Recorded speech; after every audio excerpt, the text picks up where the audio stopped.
What would you do if you had $100 to spend at Christianbook? I had $100 gifted to me by Christianbook. This is what I got. I'm going to unbox it for you today. But not only that, make sure you watch the whole video so I can tell you how you can get a chance to get $100 to Christianbook as well.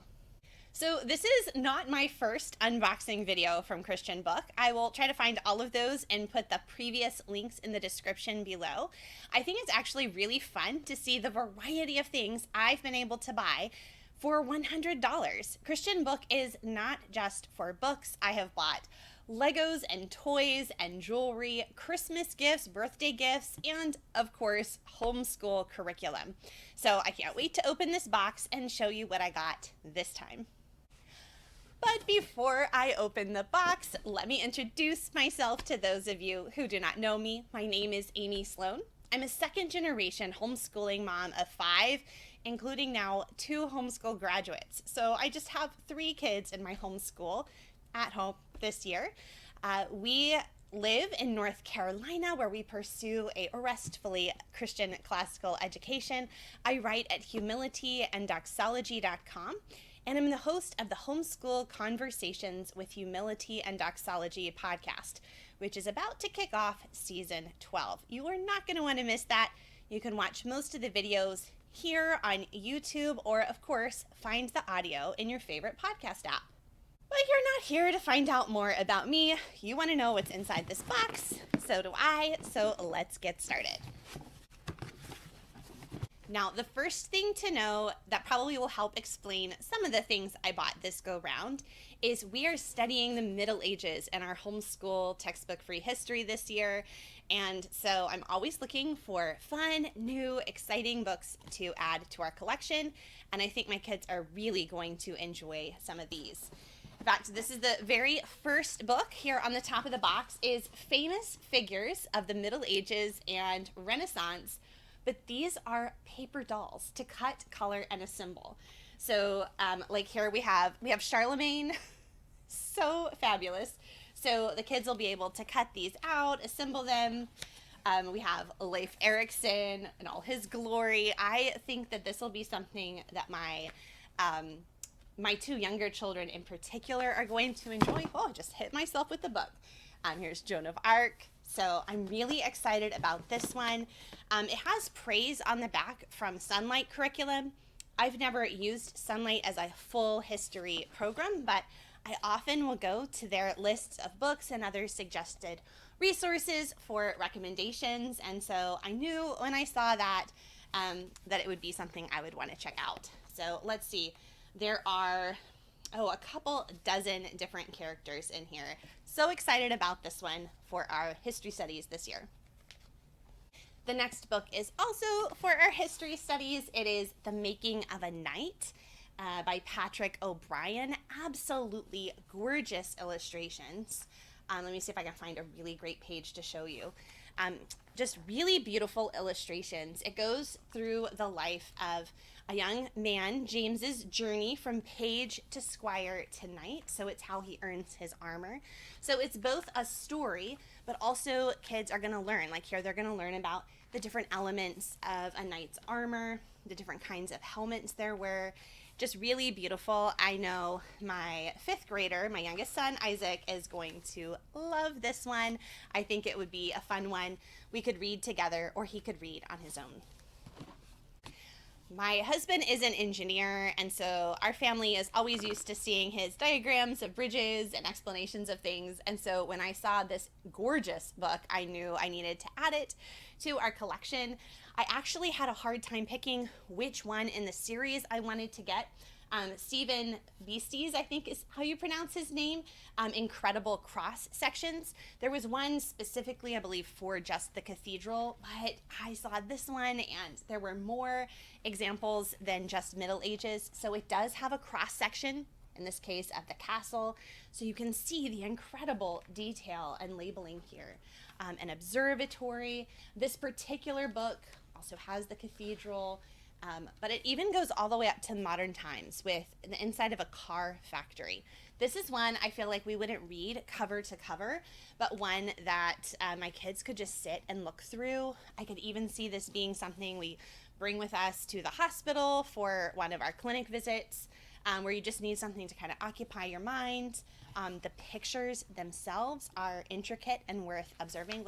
Look at the submarine. You could just spend hours looking at that picture. But I'm super excited for this one, and the cover has texture too, which is always a very nice sensory experience as well. Okay, but I did mention at the beginning how I've bought a variety of things from Christianbook over the years, not just books, and so this next item is for Mom. Some of my coffee mugs and tumblers end up getting, well, shall we say, borrowed by some of my children. I really appreciate my children and their help in the kitchen, but there have been a couple things that went through the dishwasher that weren't supposed to go, and so I currently do not have my own coffee mug, travel mug, so I saw this one and I wanted to get it for myself. So on this side it says, "Be still," and on this side it says, "Be still and know that I am God."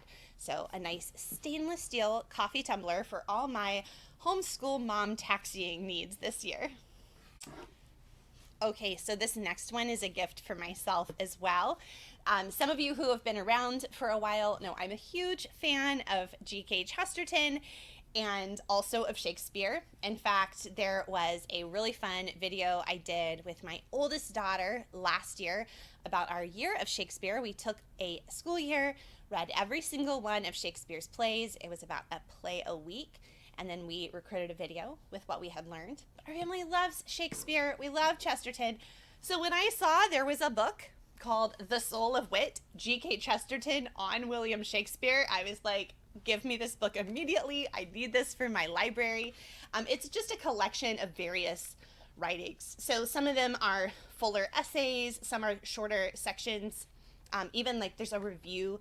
So the editor, Dale Alquist, who I believe he's part of the Shakespeare Society. It doesn't say it here, but I'm pretty sure he is the head of not the Shakespeare Society, the Chesterton Society. And so he edited this and collected it. And I am super excited. This will be just fun for me because I'm a nerd to like read from beginning to end. But it would also be a great resource to have on your shelf if you're studying Shakespeare and want to say, I wonder what Shakespeare had to say about Hamlet. Okay. I'm going to not get distracted right now and like turn to the page on The Gravedigger or The Orthodoxy of Hamlet, but you know I want to. All right. After the video, I'm opening this book. Okay. Turn your video volume down. I'm about to show you one of my daughter's birthday gifts.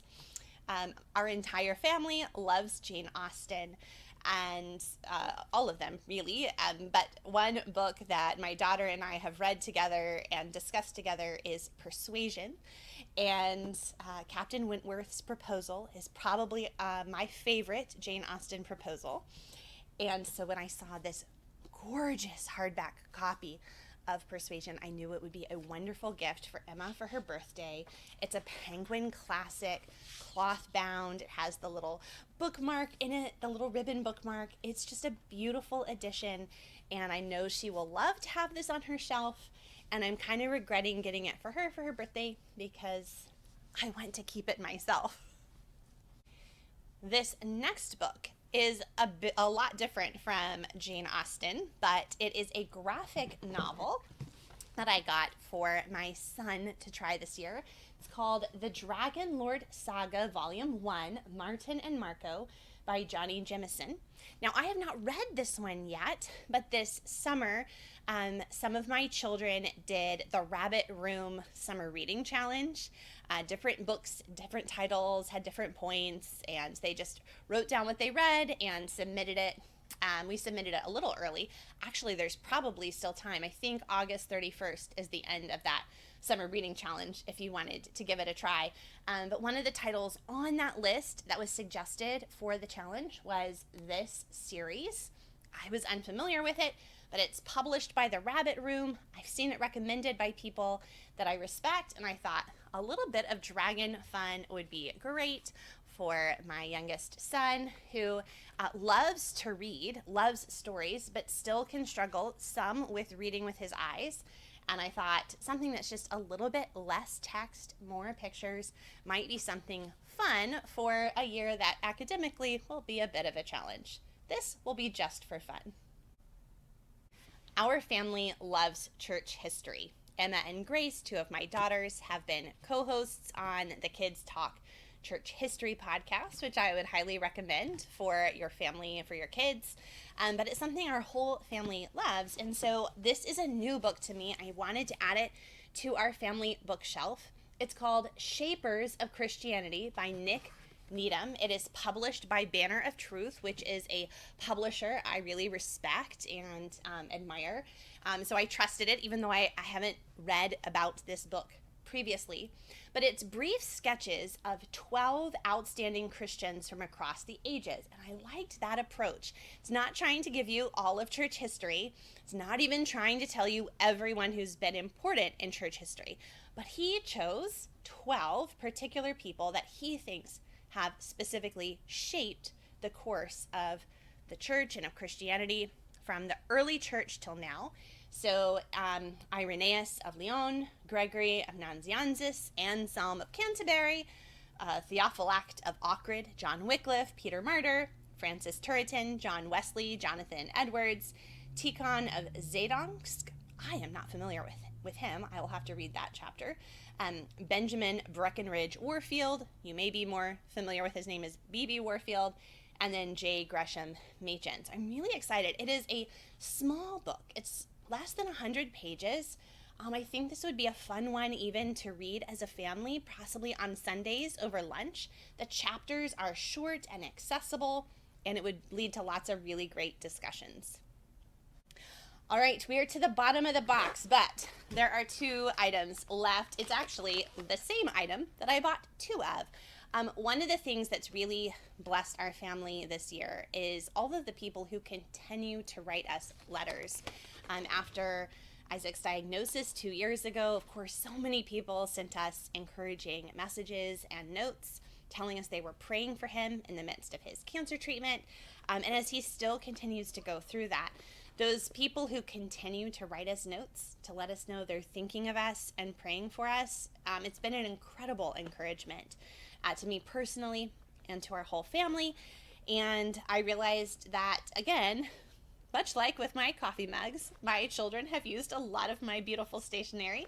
And I thought I just want to have a few cards on hand that I can send a note of encouragement to others and to encourage them with the hope of Christ as we have been encouraged.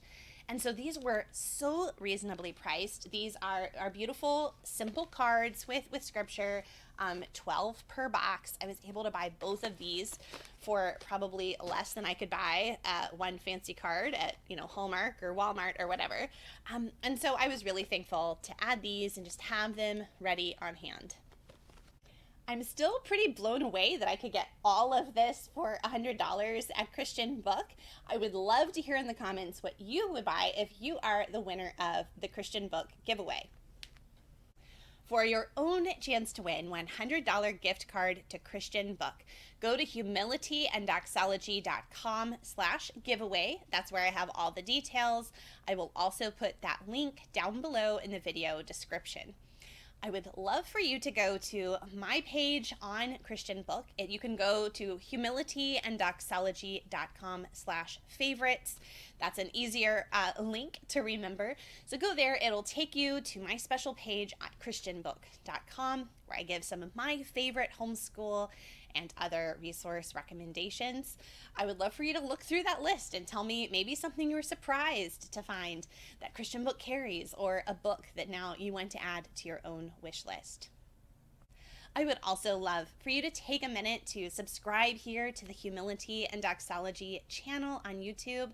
I have so many amazing resources for you here. An entire free year of memory work with video recitations for poetry, scripture, speeches, other things to help you in your homeschool. I have homeschool curriculum reviews, behind the scenes videos, and of course, the Homeschool Conversations with Humility and Doxology podcast.